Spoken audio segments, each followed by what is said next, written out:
j'essaye pas de faire comme les rockstars, de bouger le micro, c'est juste pour me rapprocher des diapos. Bonjour à tous. Donc, je suis ravi d'être présent parmi vous. D'abord, remercier Michel, François, Fabien pour l'invitation. La dernière fois que j'étais venu sur l'île, c'était à l'occasion d'un jury de thèse. J'étais dans le jury de thèse de Grégory Dupont, qui lui, comme vous le savez, n'a absolument rien à faire dans la natation et tout dans le football. Alors, on m'a demandé de traiter le thème avec une approche scientifique de la périodisation de l'entraînement. Alors, ce n'est pas une tâche aisée, puisque si l'on cherche à répondre à la question que vous avez sous les yeux, que dit la recherche sur la périodisation de l'entraînement, la réponse est assez courte, pas grand-chose. Donc, je pourrais m'arrêter là, mais on va quand même essayer de meubler pendant l'heure qui suit. Donc, je vais avoir mon propos qui sera découpé en 4 parties, présenter les 3 principaux modèles de périodisation de l'entraînement.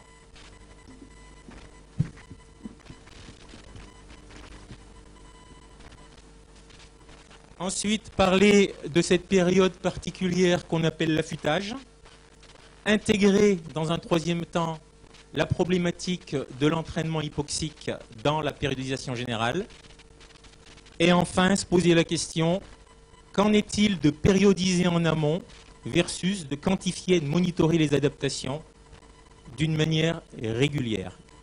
Où se trouve le process idéal entre la périodisation au sens strict du terme et puis le monitorage des adaptations? Alors le modèle traditionnel, vous le connaissez, c'est le modèle qui continue à être enseigné partout en Europe, qui nous vient des pays de l'Est, en particulier des travaux soviétiques dans les années 50, des publications dans les années 80 en langue française, avec comme auteur principal Matveyev. Et ce modèle traditionnel, on peut le représenter simplement par de très longues phases de préparation générale, que ce soit avec une périodisation biannuelle ou triannuelle. On peut le représenter aussi avec une période pré-compétitive que vous avez ici, où à chaque fois on observe une forte diminution du volume et une forte augmentation de l'intensité. Donc ce modèle associe de très longues périodes d'augmentation du volume et des périodes relativement courtes où il va y avoir ce X caractéristique. On diminue le volume, on augmente l'intensité avant la période compétitive. Alors des exemples en natation, par exemple Grand Taquet qui a été recordman du monde du 1500 mètres. Donc des données tirées de travaux de Jean-Claude Chattard, où l'on peut observer un certain nombre de cycles d'entraînement.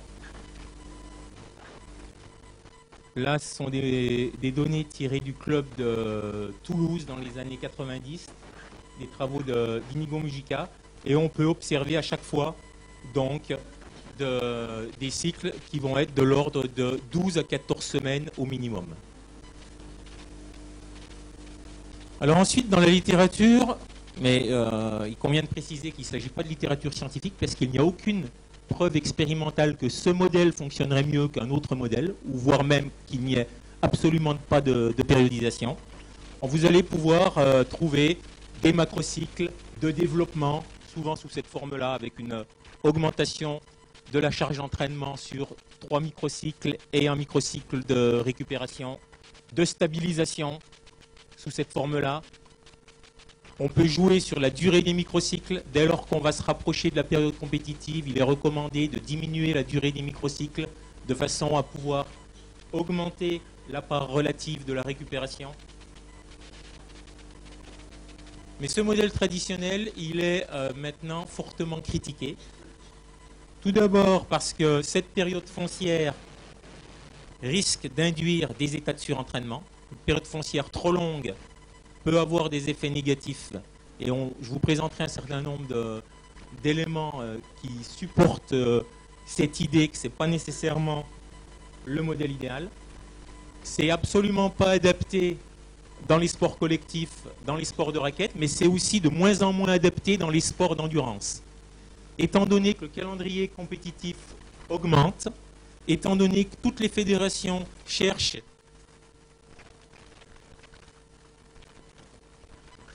Étant donné que toutes les fédérations cherchent à occuper le calendrier pour des raisons médiatiques, financières, on ne peut plus avoir de période foncière suffisamment longue dans de très nombreux sports. Le calendrier des compétitions est donc plus dense et plus long. Et enfin, pour revenir à des éléments de physiologie, il y a différentes cinétiques, différentes modalités de variation des qualités physiques qui sous-tendent la performance. Par exemple, si on reprend chez des nageurs l'évolution de la force endurance, de la force explosive ou de la force maximale, vous pouvez voir qu'il va y avoir des qualités physiques qui vont pouvoir se stabiliser relativement vite et d'autres qui demandent une progressivité des charges d'entraînement. Là, c'est illustré sur un cycle de 8 semaines. Donc, comment est-ce que l'on peut articuler les charges d'entraînement les unes par rapport aux autres de façon à avoir un pic de performance en utilisant ce modèle? Même chose chez des kayakistes, différents types de qualités physiques et différentes cinétiques.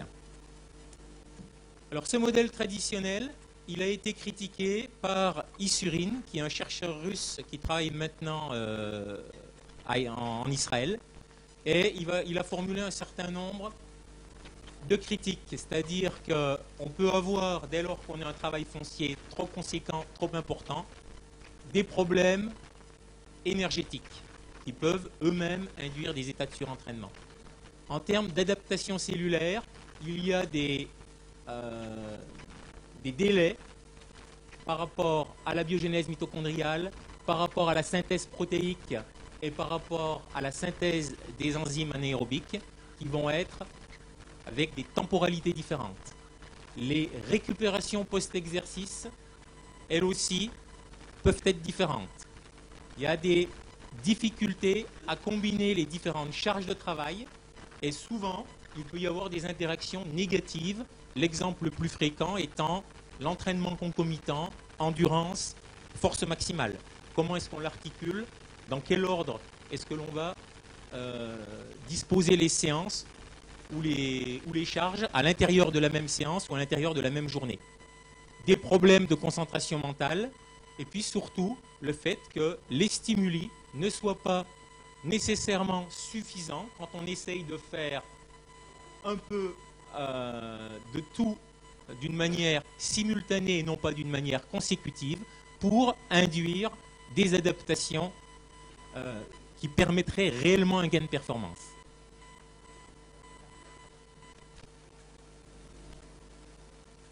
Un autre élément, c'est le fait que le calendrier compétitif avec ce modèle classique serait basé sur une ou deux compétitions majeures dans l'année. Et si l'on observe la réalité à haut niveau, ben vous pouvez voir qu'il y a eu Marion Jones, Bubka, Kostadinova, donc ce n'est pas toujours des exemples particulièrement... on peut les discuter, hein, mais il y a des nombres de performances de niveau mondial qui sont relativement nombreuses au cours d'une saison. Augmentation du nombre de compétitions. Entre les années 80 et les années 2000, vous voyez que le calendrier compétitif a énormément évolué. Je crois que c'est aussi vrai en natation avec développement de circuits internationaux. C'est vrai dans les sports de neige avec le fait qu'on va essayer d'amener les compétitions au cœur des villes pour des raisons médiatiques et des raisons économiques. En même temps, donc, puisque le calendrier compétitif augmente, il y a une diminution du volume d'entraînement. Les principales raisons peuvent être des progrès dans les méthodes d'entraînement. Le fait qu'il y a eu, en particulier après l'explosion du bloc de l'Est, un marché mondial des entraîneurs, des échanges de connaissances. Le fait, on l'a dit, qu'il y a une augmentation du nombre de compétitions. Et puis, vraisemblablement, en particulier dans les sports de force par rapport aux années 90, une diminution du recours à des pratiques dopantes massives. Alors, dans les sports d'endurance, ça peut se discuter. Est-ce que c'est toujours aussi prégnant ou pas par rapport à ce qu'on observait précédemment? Donc, diminution des volumes d'entraînement. Dans les années 80, dans les sports d'endurance dans les pays de l'Est, il y avait des volumes d'entraînement jusqu'à 1500-1600 heures. À ma connaissance, on n'observe plus ça. On a maintenant des sportifs qui vont s'entraîner au maximum autour de 1100-1200 heures annuelles.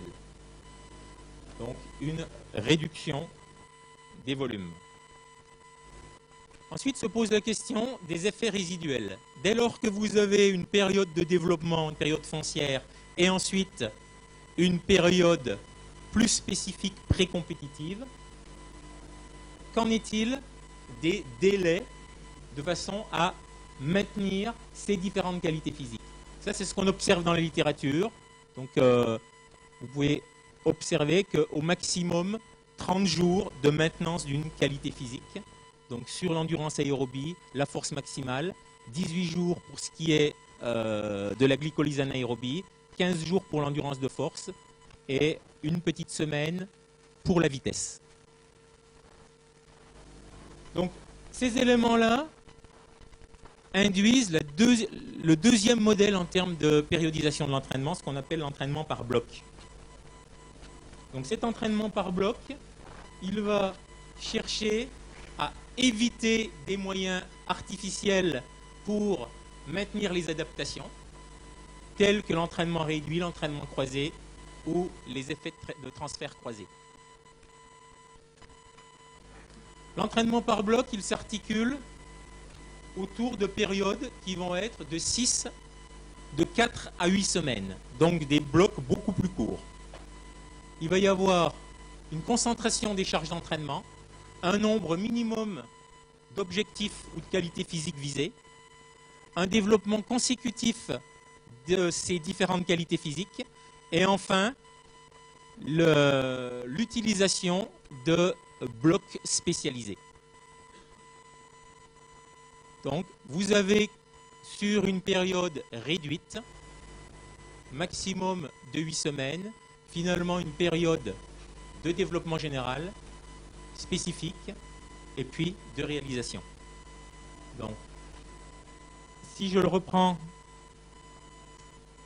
en comparant la période d'accumulation avec la période de transmutation et la période de réalisation, développement d'habiletés spécifiques dans la période d'accumulation avec un haut volume, donc ce qui correspondrait sur le modèle traditionnel à la période foncière, mais là il s'agit simplement de quelques semaines. Période de transmutation, développement d'habiletés spécifiques, on accumule de la fatigue, et enfin, sur une période relativement courte, une préparation intégrée et une récupération. Et lorsque l'on observe ce que cela peut donner sur un calendrier annuel, vous voyez qu'on peut avoir 6, 8 blocs qui vont s'enchaîner au cours d'un cycle annuel. Donc on est assez loin du modèle traditionnel de Matveyev.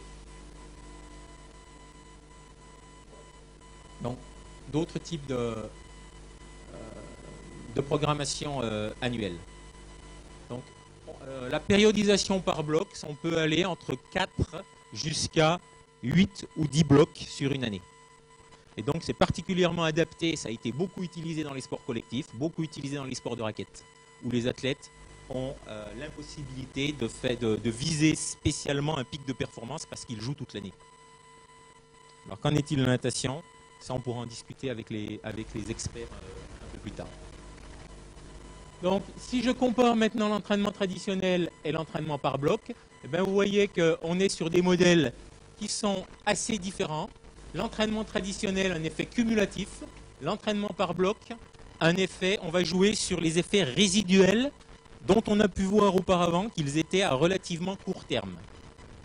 Il va y avoir un agencement consécutif sur des objectifs extrêmement bien ciblés, une organisation sous forme de bloc, et puis, là encore, c'est quelque chose d'important à souligner dans les sports à haut volume aérobie, le fait qu'on va pouvoir intégrer des compétitions de contrôle d'une manière régulière au cours du cycle de préparation. Donc peut-être aussi un moyen de pouvoir monitorer s'il n'y a pas des états de surentraînement qui viennent s'installer. Alors qu'en est-il de la validation scientifique? Vous comprenez aisément qu'il il est extrêmement compliqué de pouvoir monitorer sur des dizaines de semaines des charges d'entraînement, de comparer des groupes d'athlètes, d'autant plus s'il s'agit d'athlètes de niveau élite. Et donc, il y a très peu de preuves expérimentales. Néanmoins, il y a des travaux dans des petites revues scientifiques.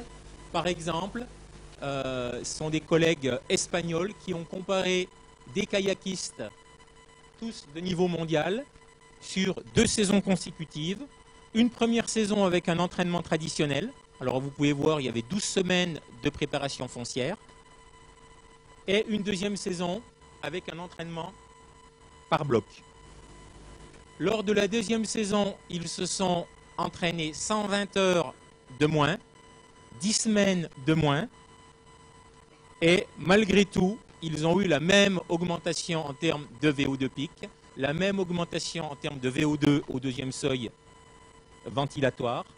Et donc, on peut en conclure que l'efficacité du process d'entraînement sur la périodisation par bloc était supérieure à la périodisation traditionnelle, d'autant plus qu'il y avait une amélioration supérieure en termes de vitesse, de puissance et des adaptations aussi sur des aspects spatio-temporels. Donc la périodisation par bloc, pour eux, semblait plus efficace que la périodisation traditionnelle pour les gains de performance chez des kayakistes de niveau mondial. Évidemment, il y a de multiples critiques méthodologiques qu'on pourrait adresser à cet article. Mais néanmoins, il y a quand même un élément important. Il n'y avait pas besoin d'avoir un travail foncier aussi conséquent pour obtenir les mêmes résultats. Troisième type de modèle, l'entraînement polarisé. Donc l'entraînement polarisé, il s'appuie sur des travaux relativement récents de Stefan Seiler, qui est un physiologiste qui travaille en Norvège, qui lui a tout simplement questionné comment s'entraînent les athlètes élites dans les sports d'endurance. C'était de l'observation au départ. Il nous a dit, ça fait 30 ans qu'on nous parle de s'entraîner au seuil. Qu'en est-il? Quantifions et observons. Donc, si l'on reprend le premier seuil et le deuxième seuil, qu'ils soient ventilatoire ou lactique, ben vous voyez que depuis les années 80, on nous dit on va s'entraîner en gros proche du seuil. Il y a une part conséquente de la littérature scientifique qui nous dit qu'il faut faire du travail au seuil, ce qui veut dire s'entraîner à peu près dans cette zone. Zone 1, zone 2, zone 3. Et l'entraînement polarisé, à l'inverse, plaide le fait qu'on va passer très peu de temps entre les deux seuils, qu'on va faire un travail très conséquent à basse intensité, sous le premier seuil, et qu'on va faire un vrai travail qualitatif qui sera maximal ou supramaximal. Donc vous avez ici ce que ça peut donner en termes de pourcentage d'entraînement, que ce soit rapporté à la fréquence cardiaque, au RPE, c'est-à-dire à la difficulté perçue de l'effort, ou à la lactatémie. Donc ça, c'est clairement de l'entraînement polarisé. Donc, lorsque vous faites un test de VO2 max, vous avez une augmentation linéaire de VO2 jusqu'à ce que vous obteniez un plateau, ce qui va vous permettre de déterminer votre consommation maximale d'oxygène et votre vitesse ou puissance associée. Et lorsqu'on s'intéresse aux équivalents en O2, aux équivalents en CO2, ben vous voyez qu'on a, je ne vais pas m'étendre, on va pouvoir déterminer des intensités. Là, vous aurez des vitesses. Là, vous aurez des VO2 ou des fréquences cardiaques. Et donc, on va pouvoir déterminer des zones, alors qu'on peut appeler selon les sports, selon les pays d'une manière différente. Mais il y a toujours 3 grandes zones qui peuvent être déterminées. En entraînement modéré, qui correspond donc à la terminologie zone 1 pour l'entraînement polarisé. Zone 2 pour l'entraînement intense entre les deux seuils. Et puis zone 3 pour l'entraînement très intense, donc autour de VO2 max ou supramax. D'accord? Et donc, comme j'ai pu vous le dire, l'entraînement au seuil, regardez les travaux.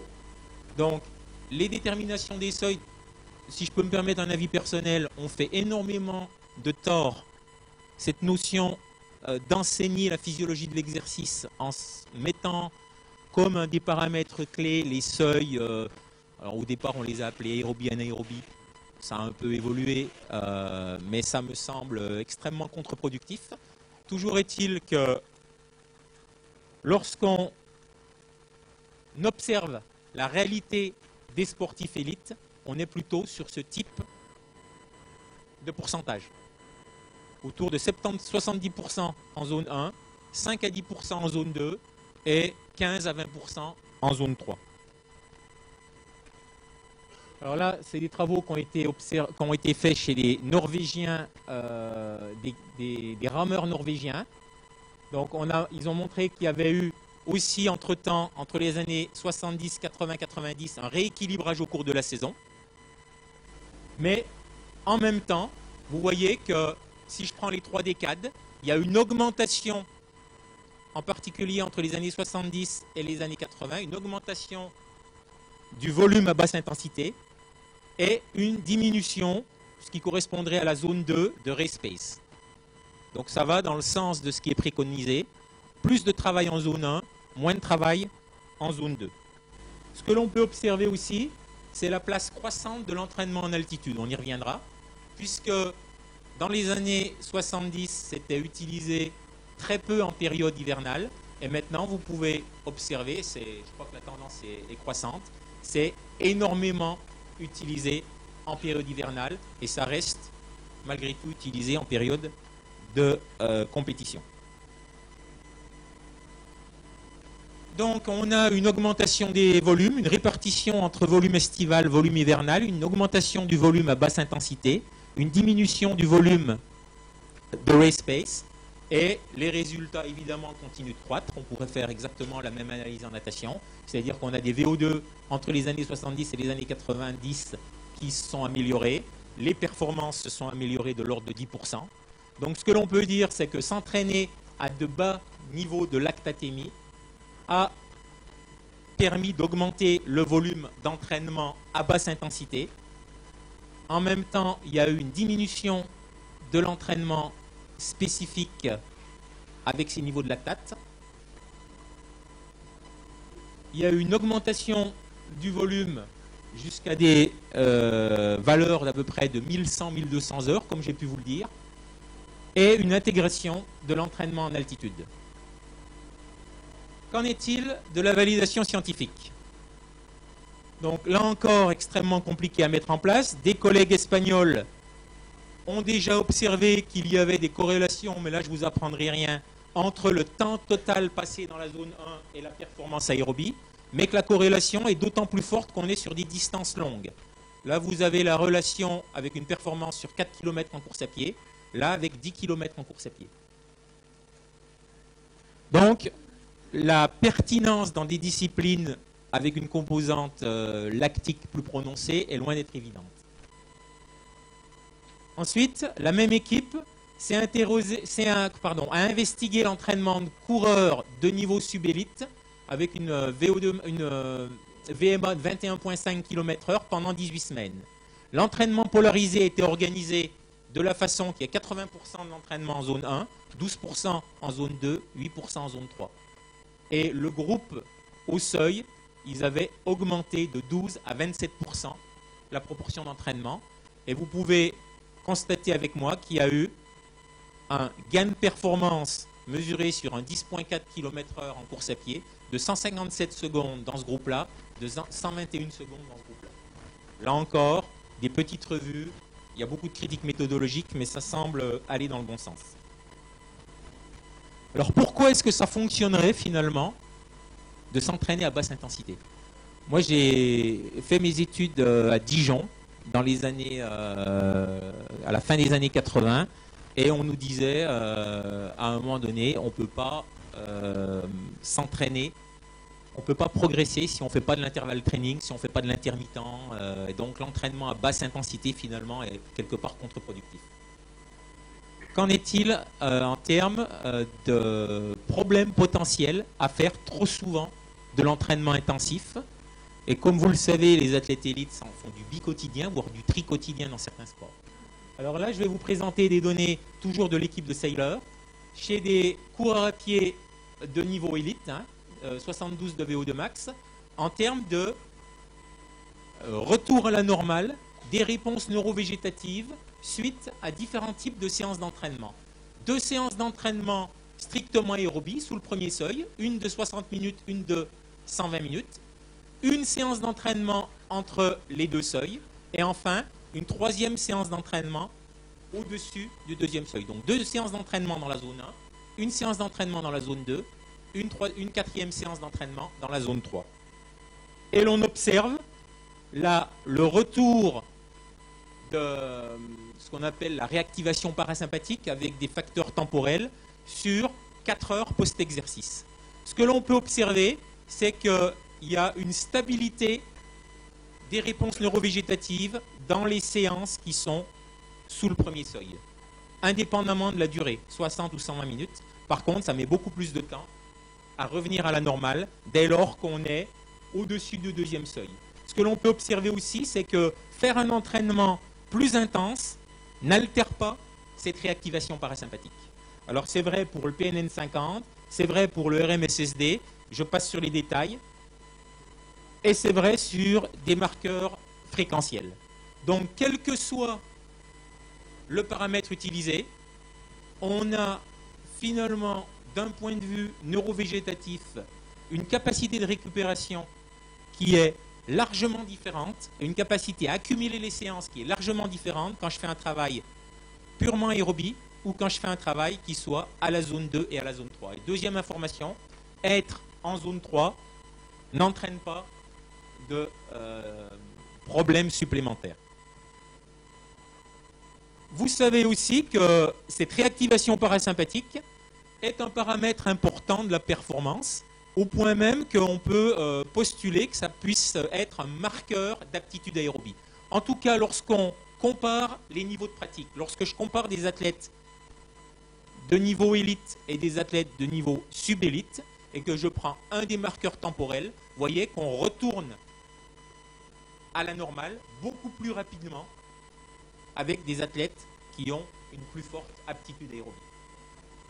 Donc oui, l'entraînement en endurance doit s'accompagner d'une réactivation parasympathique qui soit plus importante et plus rapide. Je vous dis tout ça parce que lorsqu'on traitera de la 4e partie, c'est-à-dire le monitoring, vous verrez que cette problématique de la réactivation parasympathique et de la variabilité cardiaque va devenir relativement importante.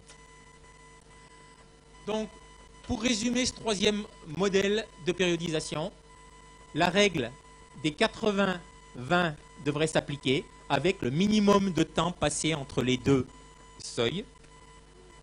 Ce qui veut dire que si je prends des athlètes d'élite qui vont s'entraîner 12 séances par semaine, on peut aller de 1, 3, 4, 5 peut-être séances avec de l'intervalle training. Et pour les athlètes amateurs, 1 séance par semaine suffirait. On observe aussi que lorsqu'on passe de la période hivernale à la période pré-compétitive, ce qui va davantage augmenter, c'est le travail en zone 3. Donc tout ceci plaide pour intégrer, alors en natation c'est peut-être plus compliqué qu'ailleurs, mais intégrer une réflexion sur quelle proportion à ce travail que l'on donne à ce travail entre les 2 seuils. Deuxième partie de mon topo, les périodes d'affûtage. Alors vous avez ici, c'est une définition qui est tirée de Mujica.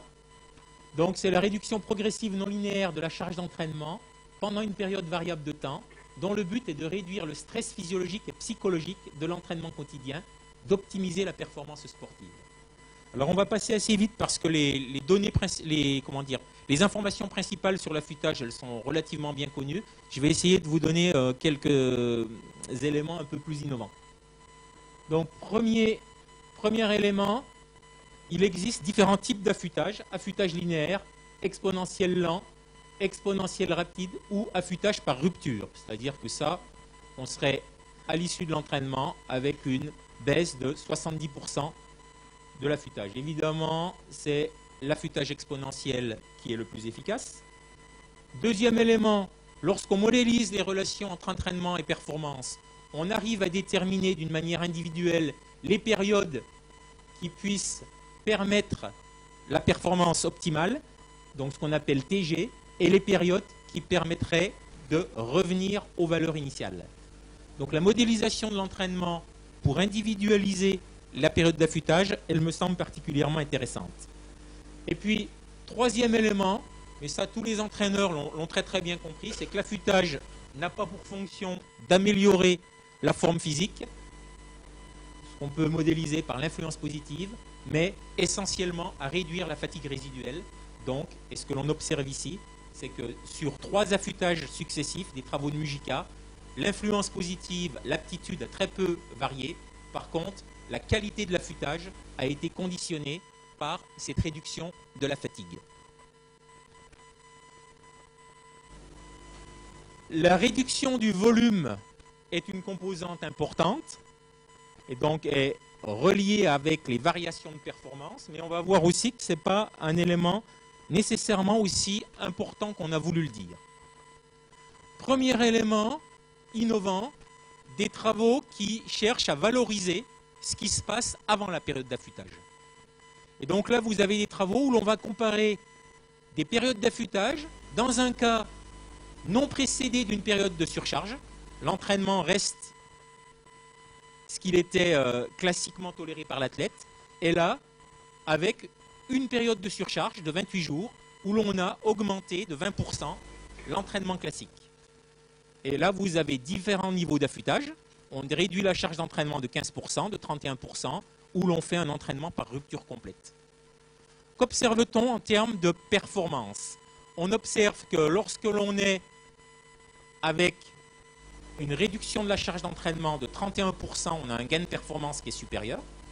Mais l'on observe que lorsque j'ai une période de surcharge qui précède, j'ai un gain de performance qui est là encore supérieur. Donc il semble que avoir une période de surcharge qui précède l'affûtage permettrait des gains de performance supplémentaires. Ce que l'on observe ici, la performance maximale est davantage augmentée lorsque l'affûtage était précédé de cette période de surcharge. Et la réduction du volume d'entraînement, de la charge d'entraînement, devait être, elle aussi, plus importante. Donc, réduction plus importante, durée de l'affûtage plus important. Si ces conditions sont réunies lorsque la période d'affûtage est précédée d'une période de surcharge, vous allez avoir des gains de performance qui seront supplémentaires. La performance était réalisée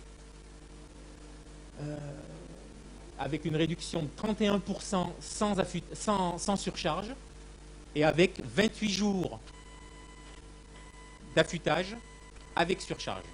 Donc, lorsqu'on a un volume d'entraînement plus important, une intensité d'entraînement plus importante avant l'affûtage, on peut espérer, dès lors que l'on réduit ces charges d'entraînement et que l'on allonge l'affûtage, on peut espérer des gains de performance supplémentaires. Deuxième élément, c'est ce qu'on appelle l'affûtage en 2 phases. Pendant longtemps, on a prôné, Mujica a prôné, cet affûtage exponentiel. Depuis peu, ça a déjà été initié avec des travaux de modeling. On s'est interrogé sur les pratiques observées dans le milieu de l'entraînement. Pourquoi est-ce que les entraîneurs, souvent, demandent à leurs athlètes, les quelques jours qui précèdent la compétition, quelque part, de remettre en marche?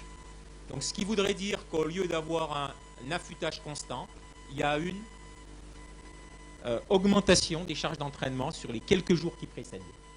Donc, vous avez ici, vous voyez, la période, on modélise la performance. Et donc, pendant la période d'affûtage, le gain de performance modélisé augmenterait. Et si je zoome sur cette partie-là, eh ben, l'affûtage en 2 phases, c'est-à-dire avec une augmentation dans les quelques jours qui précèdent, se traduit par un gain de performance de quelques dixièmes de pourcent supplémentaires. Donc, augmentation modérée de l'entraînement dans les 3 derniers jours d'une période d'affûtage. Qu'en est-il? L'affûtage était modélisé comme une réduction moyenne de 49%. Et lorsqu'il était sous la forme que j'ai pu vous décrire, l'affûtage en 2 phases, on réaugmentait l'entraînement de 29%. Et ceci se traduisait par un gain supplémentaire du niveau d'adaptation sans compromettre la dissipation de fatigue. Dès lors que vous avez intégré que l'affûtage vise essentiellement à diminuer la fatigue, une période de réentraînement modéré juste avant la compétition ne s'accompagne pas d'une fatigue suffisante pour mettre en péril la performance au cours de cette compétition. Donc ça, c'est un modèle qui me semble assez intéressant parce qu'il est assez proche de la réalité de l'entraînement. Donc des stratégies innovantes continuent à être mises en œuvre dans le domaine de la périodisation. Donc, par rapport aux connaissances actuelles sur les stratégies optimales d'affûtage, minimiser la fatigue sans compromettre l'aptitude, maintenir l'intensité, réduire le volume d'entraînement, maintenir la fréquence, vous connaissez ça par cœur. On peut ajouter 2 éléments supplémentaires, faire précéder l'affûtage d'une période de surcharge et faire un affûtage en 2 phases avec une réaugmentation modérée de la charge d'entraînement lors des derniers jours. Je suis passé assez vite sur l'affûtage et on va passer quelques minutes maintenant sur l'intégration des méthodes d'entraînement en hypoxie dans une périodisation annuelle. Vous avez sous les yeux 3 grandes familles de méthodes d'entraînement en altitude. Live High, Train High, Font-Romeu. Live High, Train Low, Prémanon, avec des méthodes artificielles ou alors vous prenez un télécabine, des méthodes terrestres. Et puis Live Low, Train High, c'est-à-dire que vous allez utiliser une chambre hypoxique. Il y a quelques années, on a émis l'idée de combiner les différentes méthodes. Live High, Train Low et l'entraînement, c'est par exemple, je dors en chambre hypoxique, je m'entraîne en conditions normoxiques et puis 2 fois par semaine, je vais faire un entraînement très intense en altitude. Donc on combine les méthodes. Et puis tout récemment, on a proposé de nouvelles méthodes par rapport à cet entraînement à haute intensité, soit faire des sprints en altitude, ce qu'on appelle repeated sprint en hypoxie, répétition de sprint en hypoxie, intervalle training en hypoxie et entraînement continu à basse intensité en hypoxie. On n'a pas trop le temps de s'attarder, mais toujours est-il que cette méthode-là, maintenant, est utilisée dans des sports professionnels, dans des sports collectifs professionnels. À mon sens, il a un intérêt aussi en natation, parce qu'il se traduit par des adaptations moléculaires qui vont permettre d'améliorer la capacité de travail, la capacité non pas à performer parce qu'il n'y a pas d'exercice intermittent, il n'y a pas de compétition intermittente en natation, mais si vous augmentez votre capacité à faire des séances d'intervalle training, vous pouvez avoir un effet indirect.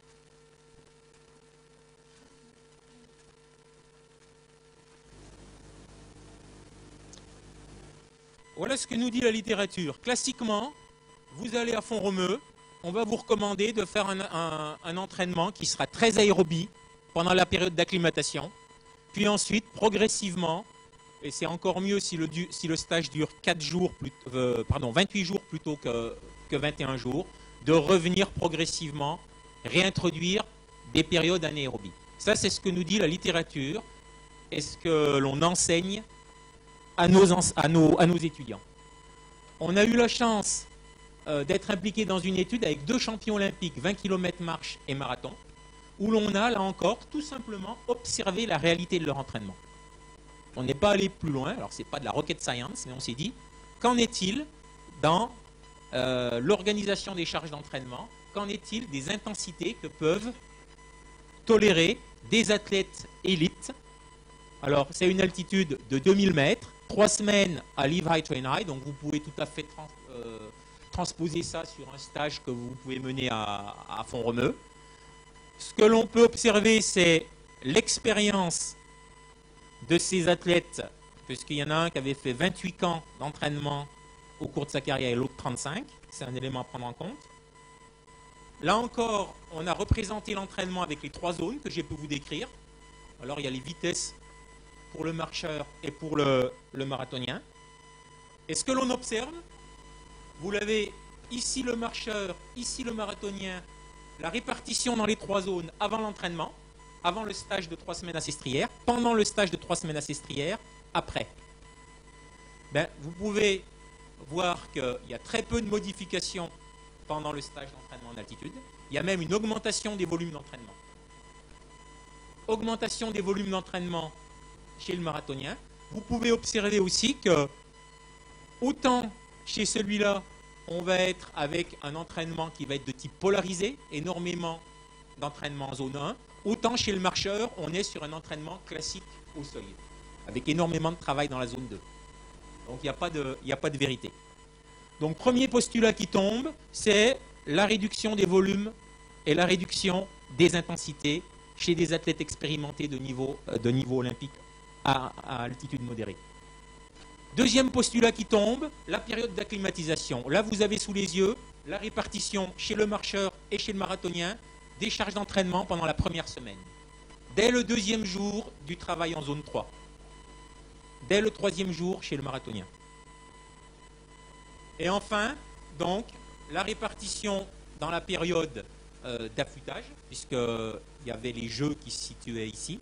Ben, vous voyez que finalement, il y a eu très très peu de modifications. Là encore, on observe entraînement non polarisé chez le marcheur, entraînement polarisé chez le marathonien. Et donc, en termes de gain de performance sur des épreuves contrôle, une performance à 8 jours après le stage, il y avait des gains sur un 10 km en marche et en course qui étaient de 4 et 1%. Et ce que l'on peut surtout observer, c'est que le marathon et l'épreuve de marche olympique étaient à 23 et 24 jours post-Sestrières et qu'ils ont eu, bon, le marathonien, on ne peut pas comparer le gain de performance, il n'avait pas fait de marathon juste avant, mais en tout cas, ils ont été les deux médailles olympiques. Donc à partir de là, on peut en conclure que chez des athlètes élites, avec une forte expérience en altitude, il y a la possibilité de maintenir les intensités absolues. Et donc on peut se poser la question, est-ce que l'altitude chez ce genre d'athlète n'est pas tout simplement un moyen indirect d'augmenter l'intensité relative? Il court à la même vitesse, ça se traduira par une dépense énergétique supérieure, des réponses physiologiques plus importantes. Effective tool to increase relative training intensity. Et ça renvoie à ce que nous dit Paula Radcliffe, qu'on a interrogé pour un livre sur l'altitude, qui nous dit, moi, masse en hémoglobine, réponse physiologique, ça ne m'intéresse absolument pas. Moi, je vais en altitude tout simplement parce que l'entraînement est plus dur. Et croyez-moi, même des marathoniens hommes de niveau mondial, quand ils arrivent à Font-Romeu, non acclimatés et qui courent avec Paula Radcliffe, ils n'arrivent pas à la tenir. Hein. Donc, période consistante d'entraînement très dur. L'entraînement est plus difficile. Donc ça, c'est quelque chose qui doit nous questionner sur l'utilisation qu'on peut faire de l'entraînement en altitude dans une périodisation annuelle. Deuxième élément, ça c'est ce qu'on peut décrire classiquement sur la période post-hypoxie. Donc vous avez vos 3 semaines en altitude et on va vous enseigner un certain nombre de phases positives, négatives. Par exemple, 3 périodes qui sont classiquement décrites. Une première période favorable du 1er au 4e jour, aléatoire, mais qui serait avec une possibilité de performance importante liée à une hémodilation quand on revient au niveau de la mer et des adaptations ventilatoires qui subsisteraient. Ensuite, il est décrit une période qui serait néfaste, en gros entre le 4, 5, 6e jour et le 11, 12, 15e jour, avec un coût énergétique qui serait détérioré, des désadaptations au niveau enzymatique et neuromusculaire. Et enfin, souvent, vous avez vu les marathoniens, les athlètes que je vous ai montrés, ils ont tapé cette 3e zone, là, une période favorable, du 12, 17, 25e jour, il y a une grande diversité dans les recommandations, avec un transport de l'oxygène qui serait amélioré et une amélioration de l'économie. Et enfin, on a pu détecter dans la littérature scientifique, donc toujours les travaux soviétiques et une méta-analyse, qui aurait, point d'interrogation, une phase négative au 30-35e jour. Évidemment, on recommande d'affiner individuellement les délais. Là, vous avez sous les yeux l'état de la littérature. C'est entre 12 pour ceux qui font les recommandations avec les délais les plus courts, jusqu'à 20, c'est où le plus long 27, 28 jours. Il y en a qui nous disent, alors Bueno, il est champion du monde parce qu'il nous dit c'est le 17e jour que vous aurez la meilleure performance. Hein, c'est extrêmement fort. Alors, qu'en est-il de la périodisation? Par rapport à l'ensemble des méthodes que je vous ai données, il nous semble actuellement que l'expertise, ce n'est pas simplement de connaître les avantages et les inconvénients de chacune des méthodes, mais c'est d'apprendre à combiner tout ce qui existe. Vous avez une trousse à outils relativement large. Vous pouvez utiliser des tentes hypoxiques, du matériel. Vous pouvez aller à Font-Romeu, vous pouvez aller faire du high-low, vous pouvez aller en Sierra Nevada, vous pouvez aller faire du high-low après Manon ou du high-low à l'INSEP, ça marchera. Et donc, vous avez différentes suggestions, parce que là encore, il n'y a pas de preuve expérimentale. Comment articuler les charges d'entraînement? Pour les sports d'endurance, on sait que 4 semaines à 2500 mètres, ça correspond en gros 1% d'augmentation de la masse en hémoglobine pour 100 heures d'exposition. Vous faites 3 semaines, vous avez entre 3 et 4% d'augmentation de votre masse en hémoglobine. Vous faites une semaine de plus, vous avez jusqu'à 7 à 8%. Ça a été montré par l'équipe de Colorado Springs.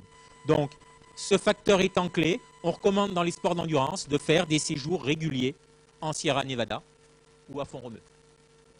Et ensuite, d'utiliser des combinaisons, leave high, train low and high, d'utiliser des sprints en altitude, d'utiliser, pourquoi pas, ce qu'on appelle improprement le travail hypoxique en natation, de façon à pouvoir booster les adaptations musculaires.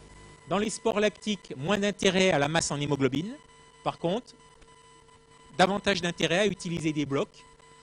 On a, dans les travaux que nous menons, montré une augmentation de 50% de la capacité à répéter des sprints après 6 séances d'entraînement chez des skieurs de fond de niveau, disons l'équipe B suédoise en ski de fond. Parce que c'est un travail qui sollicite, en poussée simultanée, qui sollicite les muscles du haut du corps. Et puisqu'il y a plus de fibres rapides dans les hauts du corps, cette méthode est particulièrement appropriée. Et puis dans les sports intermittents, donc sport collectif, sport de raquette, ben là, utilisation importante des répétitions de sprint. Et pourquoi pas, c'est ce qu'on va faire avec le Pays de Galles en rugby avant la Coupe du Monde 2015. Live high, train low and high. C'est-à-dire, je vis en altitude, je prends le télécabine, je m'entraîne en bas, je remonte m'entraîner, faire 2 séances de sprint par semaine. Et évidemment, dans des conditions qui sont hypoxie-hypobar, c'est-à-dire conditions d'altitude réelle. Donc, il y a énormément de choses qui bougent en ce moment et j'attire l'attention des entraîneurs à bien réfléchir à ce que l'on fait sur l'altitude parce qu'il y a des possibilités d'investigation. Il y a encore énormément de choses qu'on ne sait pas, mais les modèles sont en train de complètement exploser. Il me reste encore 5 minutes, quoi. Quatrième partie de mon topo, c'est tout simplement poser la question, est-ce que ça vaut vraiment la peine de périodiser? Est-ce que tout simplement on n'aurait pas davantage intérêt à quantifier, à monitorer les adaptations? Alors que nous dit la science? Ben, la science, vous l'avez compris, c'est qu'il y a très peu de validation internationale des modèles en cours, quels qu'ils soient. Davantage paradoxalement sur le dernier modèle, le modèle de l'entraînement polarisé. Peu d'études longitudinales sur plus de 8 à 10 semaines, parce qu'ensuite, de toute façon, c'est incontrôlable. Peu d'études manipulant uniquement l'organisation des charges d'entraînement. Allez trouver des groupes et allez trouver des entraîneurs qui accepteraient que ce soit des scientifiques qui viennent leur imposer leur entraînement.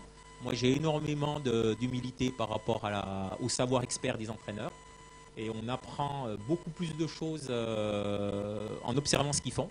Là, les deux principaux modèles que j'ai pu vous donner, c'était tout simplement de l'observation. Observons et essayons de comprendre. Ensuite, je pense qu'il y a des travaux sur la quantification, la modélisation qui sont utiles dans la réflexion qu'on peut avoir. Et puis, les travaux utiles de description des charges d'entraînement des athlètes élites. Et de ce point de vue-là, les fédérations internationales, à mon avis, devraient être plus proactives, imposer d'avoir des systèmes de quantification des charges d'entraînement. C'est un travail qu'on est en train de mener avec l'UCI, dans des buts qui sont là plus d'essayer de réduire le risque de dopage, d'avoir des systèmes qui se mettent en place de monitoring de la performance. Alors, si on parle de quantification, il y a différentes méthodes. Il y a des méthodes assez simples, le nombre de répétitions par rapport à la charge maximale, dès lors qu'on s'intéresse aux exercices de force-vitesse. Dans les sports aérobie, on peut quantifier, donc ça c'est la méthode de Bannister, en prenant en compte la durée passée dans une zone relative de la fréquence cardiaque de réserve affectée d'un coefficient, les TRIMS. On peut utiliser, ça c'est les travaux de Mujica, le fait de déterminer 5 zones d'intensité, d'affecter pour chacune de ces zones un coefficient de pondération donné. Ça a été aménagé en reprenant ces zones et en les rapportant à la valeur maximale sur la période étudiée, en rapportant ça, en normalisant par rapport à la puissance sur 5 minutes. Donc il y a tout un tas de travaux qui font que même dans les sports qui ne sont pas en milieu clos, en milieu standardisé, on arrive maintenant à avoir une quantification de l'entraînement relativement satisfaisante. Et puis la méthode la plus utilisée, c'est la méthode dite de Foster. On ne peut pas faire plus simple. La durée d'une séance d'entraînement, le RPE, c'est pour ceux qui ne connaissent pas une échelle de 6 à 20 sur la difficulté perçue de l'effort. Vous multipliez, ça vous donne une charge d'entraînement.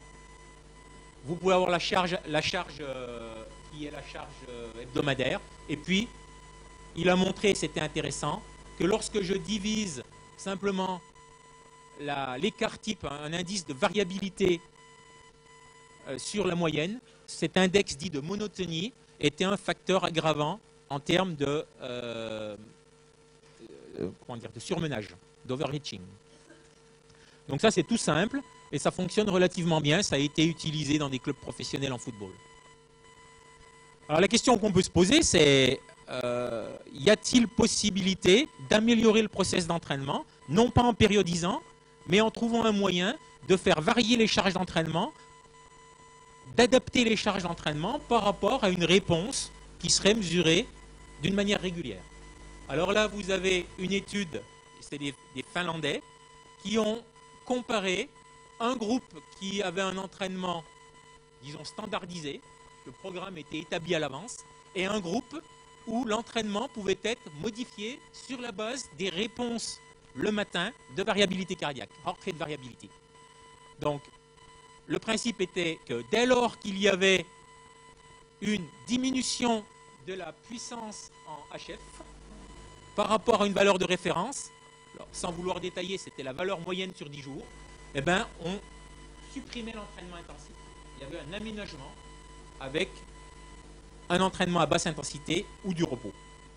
Donc ça donne ça. Dans le groupe où l'entraînement était prédéterminé, vous avez ici les valeurs de HF, le trait plein, et on peut voir que les charges d'entraînement étaient déterminées. Il y a eu un certain nombre de tests, et puis il y a toutes les fois les flèches où la variabilité cardiaque était en dessous de la moyenne.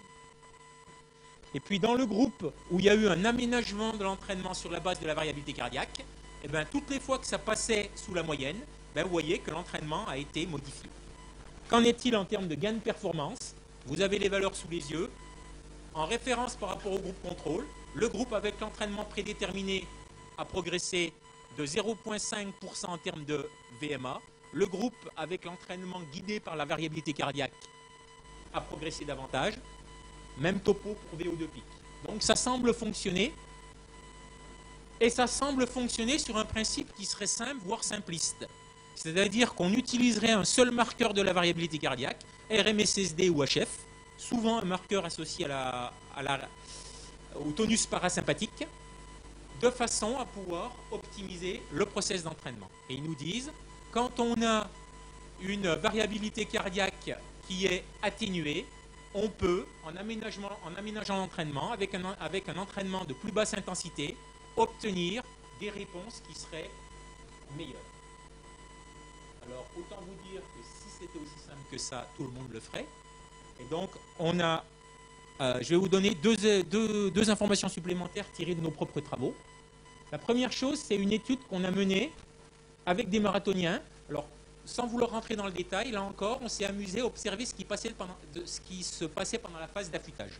Donc, une période de surcharge de 3 semaines, une période d'affûtage de 3 semaines. Là, vous avez un certain nombre de tests. Et ce qui nous intéresse, c'est la performance, le test étant un temps limite à 95% de VVO2 max. Qu'est-ce qu'on observe? Pendant la période d'affûtage, de surcharge, aucune, c'est ici, pré-overload, post-overload, aucune variation de performance. Nos athlètes tenaient 600 secondes à 95% de leur vitesse maximale aérobie. Ça n'a pas évolué. Il a fallu attendre la 2e semaine d'affûtage pour observer une très forte augmentation de la performance. Donc oui, l'affûtage, tel que j'ai pu vous le décrire précédemment, surcharge suivie d'affûtage, ça fonctionne, gain de performance. Et à la fin, ils ont tous battu leur record sur marathon. Donc le process d'entraînement en tant que tel était efficace. Par contre, si je reprends cette fois-ci 10 minutes post-exercice et que je reprends un des facteurs de la réactivation parasympathique, qu'est-ce qu'on observe? C'est qu'au moment où ils avaient la meilleure performance, à l'issue de la deuxième semaine d'affûtage, ils avaient en trait plein ici une réactivité. Vous voyez que c'est très significativement inférieur à ce qu'on avait pu observer avant. Il y avait un effondrement de la réactivation parasympathique. Donc c'est paradoxal, puisque c'est exactement l'inverse que le mécanisme qui permettrait, selon les Finlandais, d'aménager l'entraînement. Et ce que l'on a observé aussi, c'est que lorsque l'on s'intéressait à ce paramètre, la récupération cardiaque sur 1 minute, c'est un outil qui est souvent utilisé par les entraîneurs, c'est extrêmement simple à faire. Vous prenez à la fin de l'exercice, votre gars il a 200 battements par minute, au bout d'1 minute, il a 140 battements par minute, vous avez une récupération cardiaque de 60 battements. D'accord? Donc, jusqu'à maintenant, on pensait que systématiquement, la récupération cardiaque sur 1 minute était un indicateur d'aptitude, de fraîcheur, votre athlète est plus frais.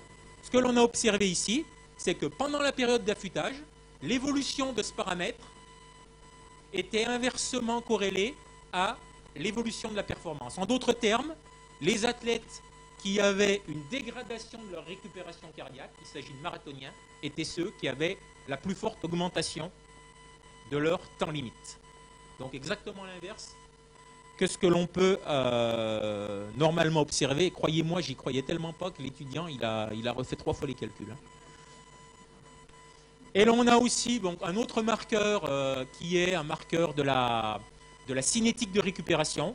Plus l'on avait une récupération cardiaque qui était lente, plus l'on améliorait sa performance. Donc, on a pu observer que chez des athlètes d'endurance, des marathoniens, qui ont par nature un très fort tonus parasympathique, lorsqu'on allège les charges d'entraînement, lorsque cette période d'affûtage est efficace, on va avoir une diminution de ce tonus parasympathique. Il y aura un rééquilibrage dans la balance neurovégétative. Et donc, à partir de là, on peut même questionner un paramètre aussi simple que la récupération cardiaque, et il nous semble qu'il y a des travaux ultérieurs à mener, parce que l'analyse de la récupération cardiaque, elle devrait être reliée avec la typologie des athlètes, le type d'entraînement, voire l'âge de ceux-ci. Et récemment, avec un de mes amis, Laurent Schmitt, qui est physiologiste du ski nordique français, avec les succès que vous connaissez, donc qui est quelqu'un d'extrêmement efficace, on s'est amusé à décrire, simplement comparer, il s'agit d'athlètes des équipes de France de ski nordique. Est-ce qu'en position couchée ou en position debout, lorsque je compare l'athlète à lui-même, dans des situations de fatigue, vous l'avez ici, ou dans des situations de non-fatigue, on a nécessairement une réduction des réponses. Si la fatigue, c'était nécessairement un effondrement du parasympathique, un effondrement de la variabilité cardiaque, on devrait avoir une moindre dispersion des valeurs chez le même individu en situation de fatigue par rapport à la situation de non-fatigue, puisque finalement la fatigue se traduirait toujours plus ou moins par des réponses qui iraient dans le même sens. Or, dans cet article, on a pu montrer qu'en situation de fatigue, on avait une dispersion de ces réponses neurovégétatives qui étaient supérieures aux situations de non-fatigue. En d'autres termes, lorsqu'un athlète se déclare fatigué, on va avoir des réponses en termes neurovégétatifs qui peuvent être davantage diverses ou qui peuvent s'éloigner de la norme ou de sa propre norme qu'en situation de non-fatigue. Et ce qui nous amène, et je terminerai là-dessus, donc c'est un papier qui est dans les tuyaux, à pouvoir déterminer 4 types de fatigue différents. Et ça, croyez-moi, c'est de la bombe. Laurent a fait un travail exceptionnel parce qu'actuellement dans la littérature, il existe 2 types de surmenage.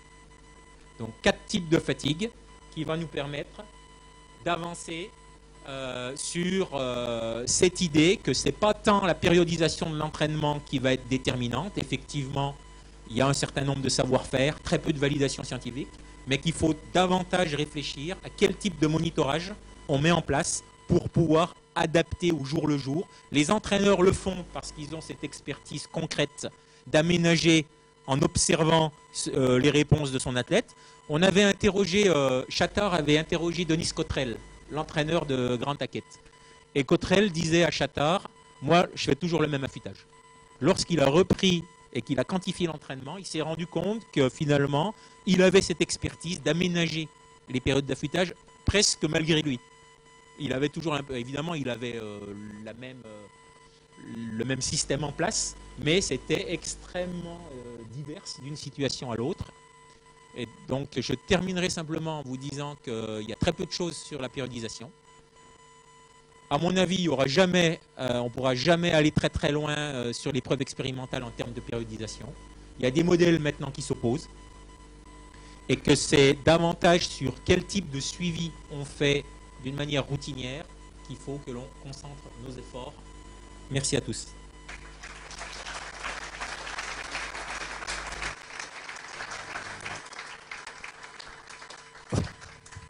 Merci Grégoire pour cette magnifique intervention, très synthétique en plus.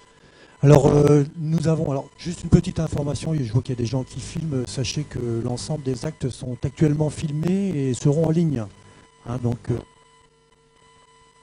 marche plus. C'est pas la peine éventuellement de filmer puisque tout sera en ligne, hein, toutes les conférences seront en ligne. Donc nous avons, avant la pause, quand même quelques temps, hein, on va dire 10 minutes, voilà, 10 minutes, pour poser des questions à Grégoire Millet. Voilà, donc je passe la parole à celles et ceux qui voudraient intervenir. Oui, alors il y a François Huot-Marchand. Je vais faire le... Merci. Merci déjà pour l'intervention. J'ai entendu parler dans des stages notamment.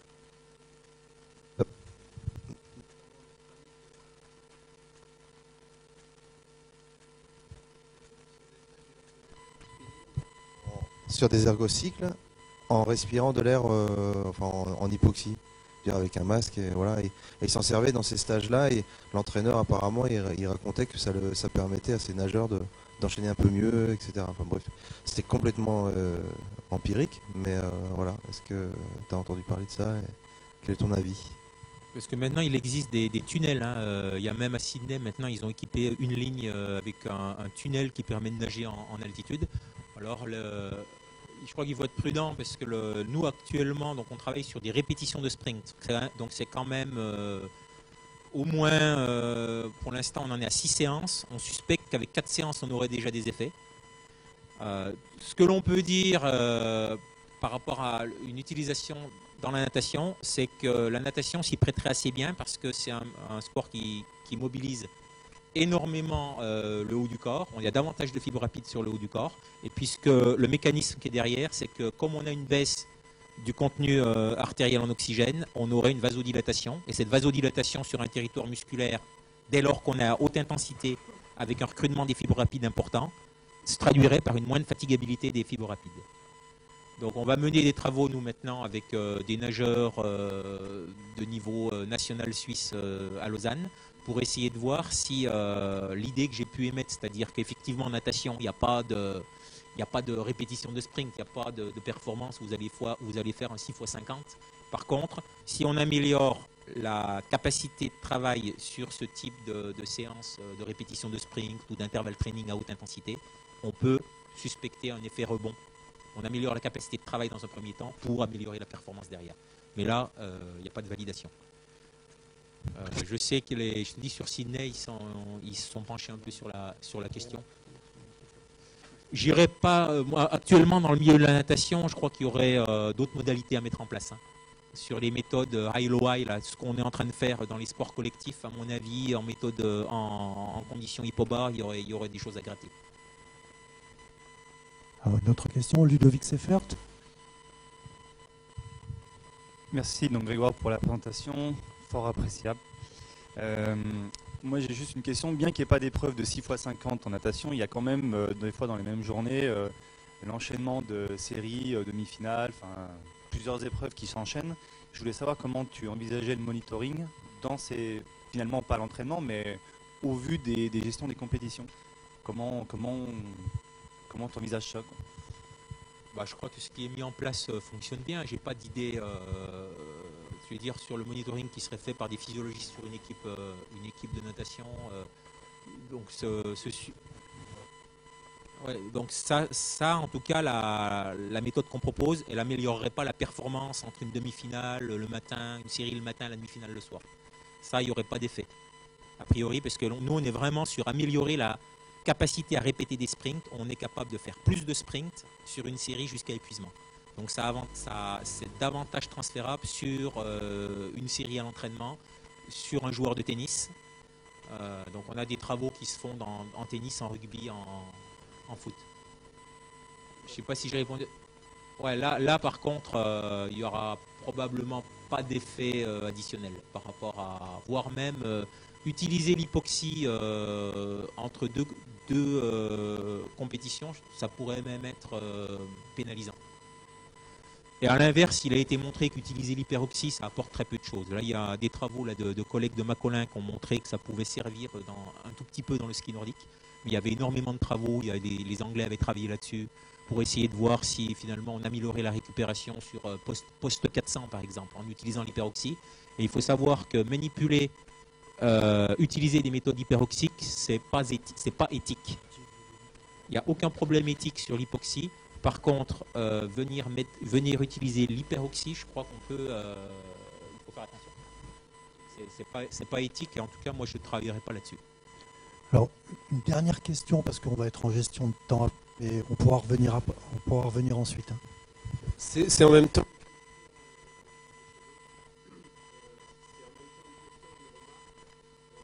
Pour ceux qui ne le sauraient pas, Grégoire Millet a 3 casquettes sur la tête. Là, il intervient en tant que, évidemment, scientifique, mais il faut savoir quand même qu'il a eu de longues responsabilités d'entraîneur. Donc, on a partagé les lignes d'eau pendant un temps à Montpellier, à une époque de la création du Pôle France de triathlon, puis sa responsabilité au sein de la Fédération anglaise dans le cadre de la préparation du triathlon.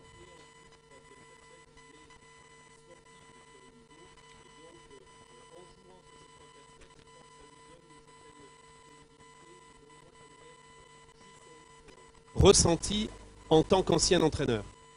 Donc en fait, tu es en train d'expliquer que je suis très monomaniaque, ça fait 30 ans que je m'intéresse aux mêmes choses, et c'est vrai, ça fait 30 ans que je m'intéresse aux mêmes choses, à l'entraînement, à l'altitude. Alors maintenant, j'ai plus le temps d'entraîner, j'ai fait du conseil jusqu'à Pékin, avec différentes équipes. J'ai plus le temps d'entraîner, mais nos problématiques de recherche, elles sont directement liées à la pertinence qu'on trouve sur le terrain. Et effectivement, je crois que si on n'avait pas eu ce vécu d'entraîneur, on n'aurait jamais pensé à ces méthodes innovantes. On aurait suivi le truc classique de l'altitude, c'est la masse en hémoglobine. Et de ce point de vue-là, il y a une certaine cohérence. Après, la recherche, les sciences du sport, c'est extrêmement compliqué de faire de la recherche en même temps que de faire du service. Moi, je distingue bien les deux. Donc quand je vais faire du service, du conseil, je l'ai fait avec différentes équipes, c'est jamais dans un but d'essayer de produire de produire des publications, parce que ça c'est compliqué. Et à l'inverse, quand on fait de la recherche, c'est clair, il y a des sportifs qui peuvent aussi trouver des informations utiles. On a des protocoles sur l'entraînement en altitude, donc on leur dit on va vous faire des tests de sensibilité à l'altitude, on va vous donner des informations, mais ce n'est pas le but. Vous les aurez, mais ce n'est pas le but. On va pas vous tromper sur la finalité du travail. À ce moment-là, c'est un travail de recherche sur l'altitude.